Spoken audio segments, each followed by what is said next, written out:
Good day everyone, my name is Norhaina Umala and I'm going to present my short presentation about the given task, which is to identify a country where graduates of your program or field of specialization are in demand. Research various cultural modes of communication that a newly hired employee in the country should remember.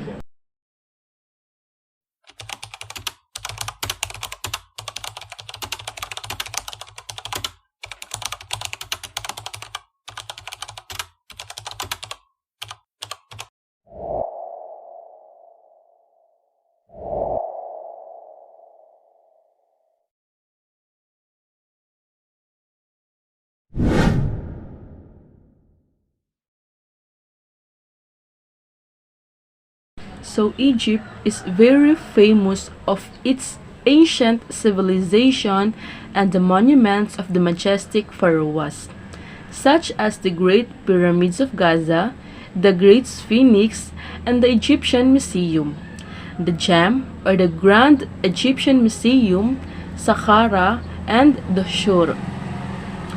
Egypt is famous for their mummies, pyramids, and its all history. But Egypt is way more than just that. Egypt history is the impressive. There are many more things to see and do than just going to temples.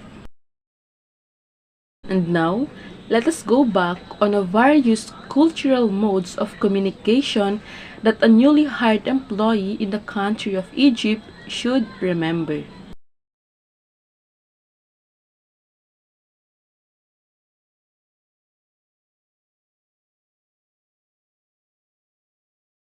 So let us now proceed to the communication styles of an Egyptians.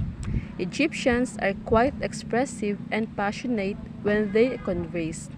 They have a tendency to be evocative and verbose by telling stories and using role-play and jokes.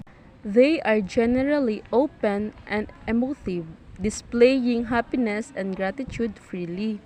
Emotions relating to grief and sorrow are also widely expressed, particularly in the case of death of a loved one.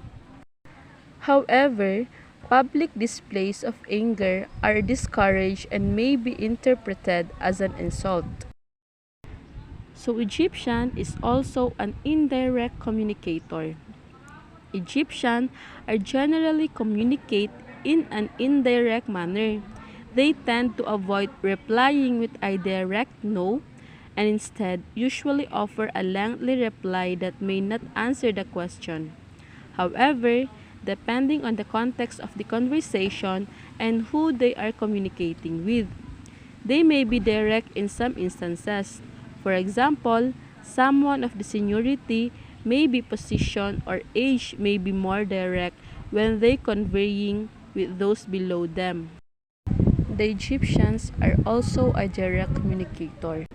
In these occasional instances is really intended to offend the conversation partner. Egyptians often use humor in their conversations and find it encouraging when their jokes are appreciated.